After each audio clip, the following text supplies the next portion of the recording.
ladies and gentlemen. Can you hear me at the back? I said good evening. Just wanted to check what wasn't working, the mic or the manners. Many years ago, actually many years ago, I remember when I first learned what is the mission statement and the job description of an army officer, because there was this young lieutenant who had just come back, same, around about your age, maybe about 22, 23 years old. He'd come back from an operation in which there was actually active skirmish, there was a little bit of killing done, there were some wounded people. I mean, that's the kind of job the army is, not the art of living. So we have a little bit of casualties that we have. So this guy is sitting in the bar and he's introspective, he's morose, and his CO comes around and taps him on the back and says, "What the hell is going on? Why are you so upset? What's wrong?" He says, "Today I went into this operations and I kind of might have killed somebody and I don't know whether what I did was right or wrong, and I'm kind of thinking about that." So the CO tells him, "Here's the deal, guy. When you go into an operation, you go in with an objective of achieving a task that has been laid out for you, your job. Now what you did, whether the guy you killed, he was right, he was wrong, what he was doing was right or wrong, that is between him and his maker. Whenever they have that meeting, that judgment has to happen between him and his maker. Your job, as far as the Indian Army is concerned, is to make that meeting happen as soon as possible." So with that preamble, I want to start and giving you a different perspective. Because in our world, though the army is very highly disciplined and highly ordered, the structures are built very well, and you might say that the Indian Armed Forces is one of the most disciplined and the ordered organizations in the country that holds the country together. Remember one thing, that every job that we are sent to is full of chaos. Whether it's contact with the enemy, whether it's internal security, whether it's natural disasters, floods in Uttarakhand, Gujarat, earthquakes, child going inside a borewell, the Indian Army is sent over there and they do their job in the midst of all that chaos and they pull them out.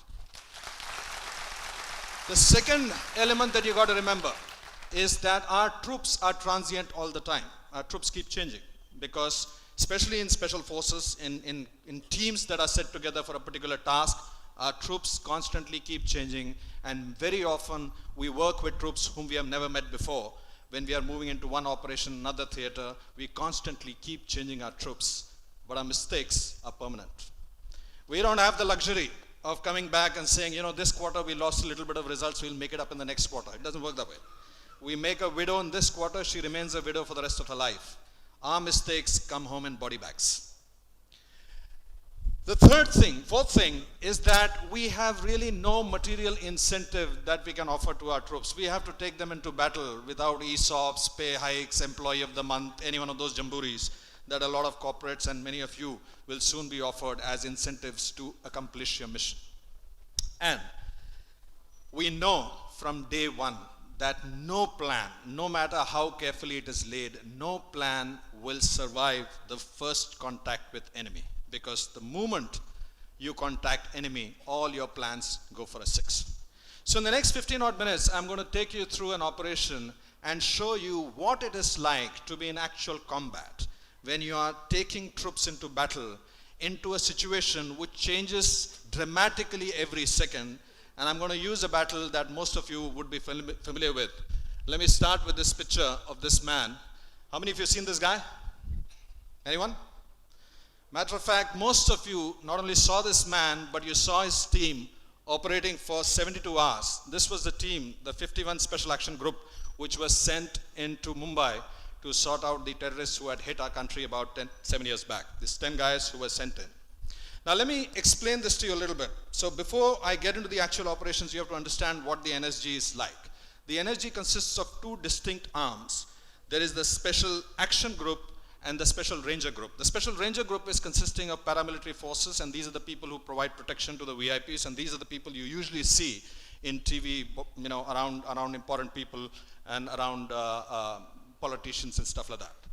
The Special Action Group is a much smaller team, and this team is drawn completely from the army and usually commanded by special forces officers, and this is actually the sharp end of the stick.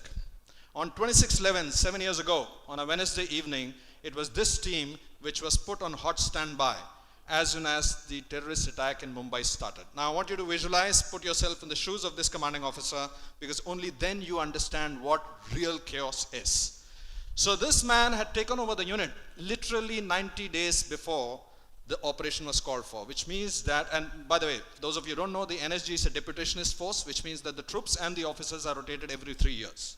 That essentially means at any given point of time, you will hardly know about 30 to 40% of your troops because they are getting rotated and you are getting rotated. This man is put on hot standby and he's told that you have to take your troops into combat, and he takes his team who is already on high alert, and then 14 hours later, they are deployed into the mission. Just to put that in context, imagine you had to give a major presentation, a make or break, life-changing presentation, and you were told that the presentation would start at 9 o'clock in the morning and then told 9:15, 9:25, 9:35, 10:50. Nobody is telling you can go away and come back at 4 o'clock. They keep you on standby for literally every second, and 14 hours later, you're launched into the mission.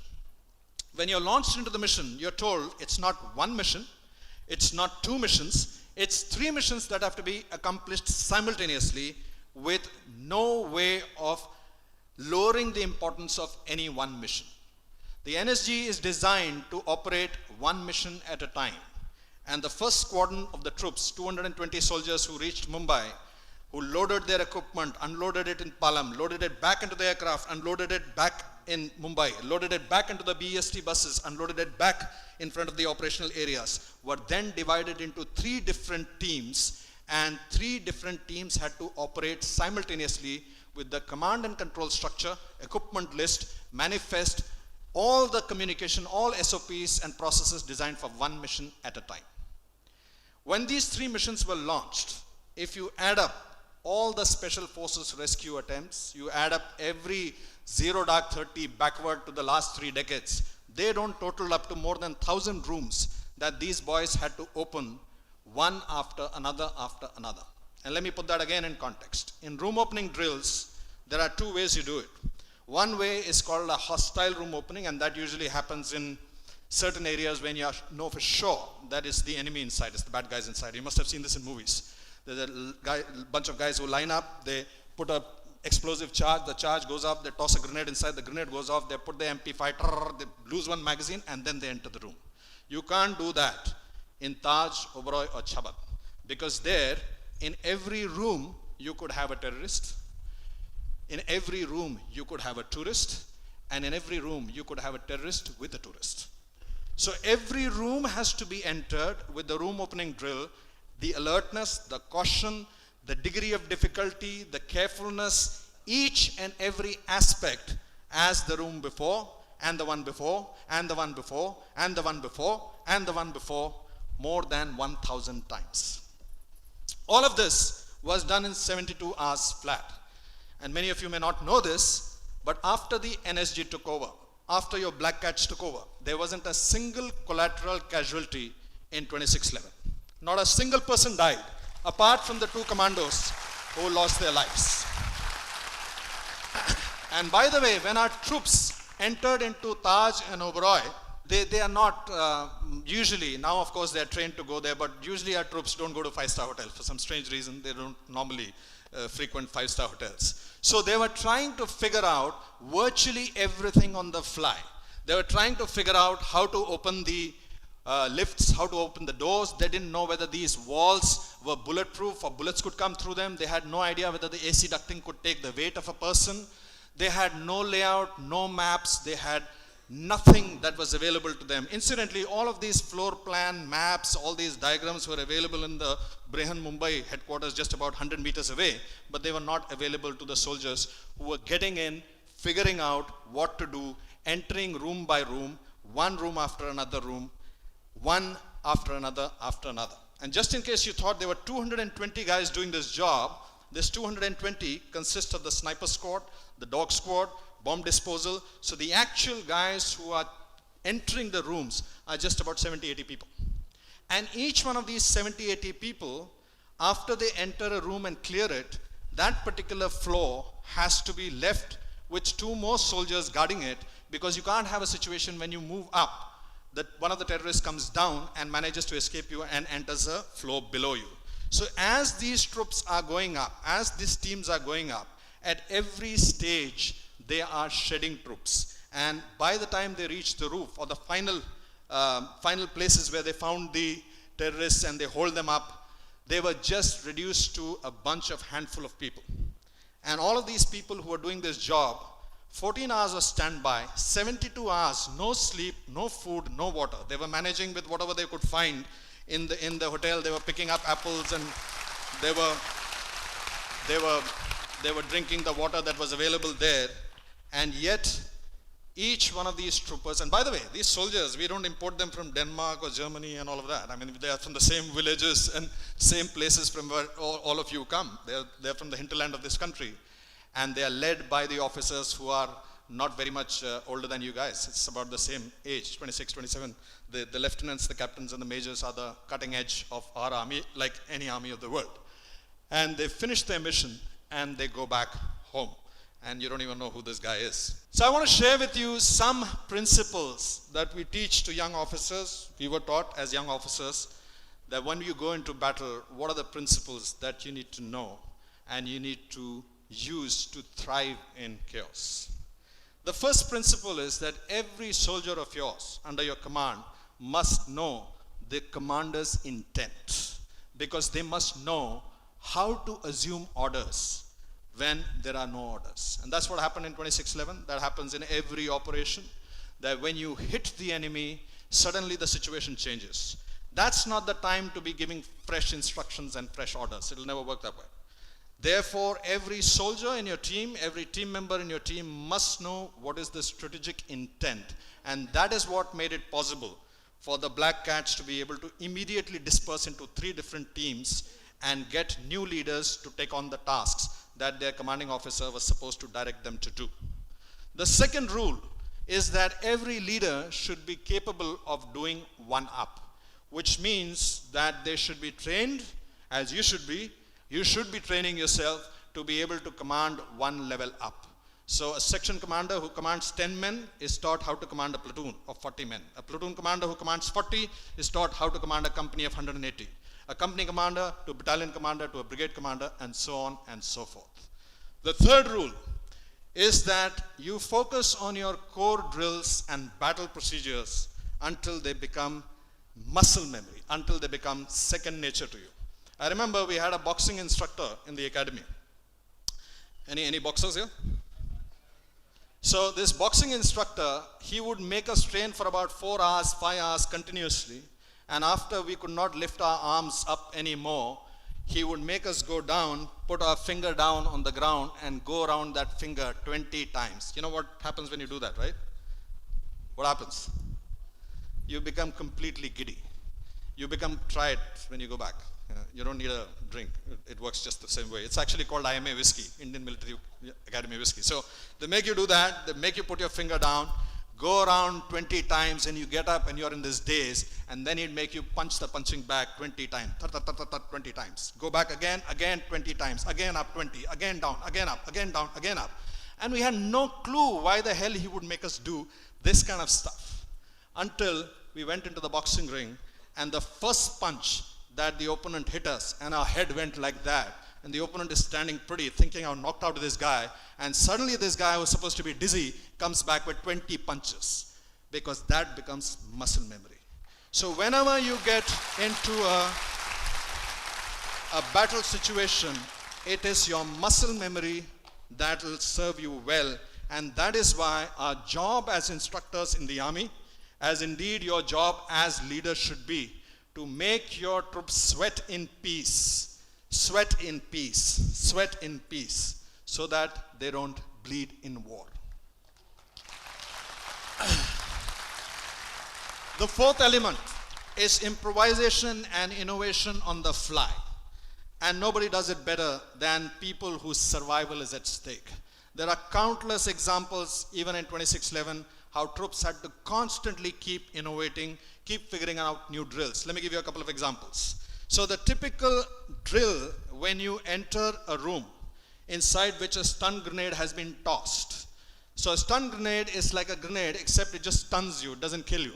It's meant to be used in a hostage situation where you throw the grenade inside a room, the explosion goes off, all the people who are not trained in military, military warfare, they will all be down and they will be, sort of not comatose, they will not be able to move.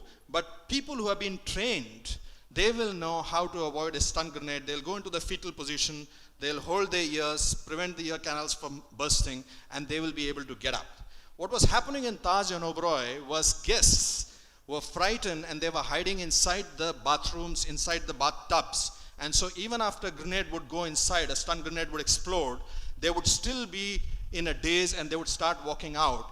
And the commandos had, at that point of time, to take snap judgments to decide whether to shoot or not. And as the track record shows, with not a single collateral casualty, this is considered to be a textbook operation which more than 25 countries of the world, special forces of the world, came to learn how this job was done. Another example, those of you who remember the Taj would remember that the Taj has nothing facing it. So you cannot dominate it from the sea.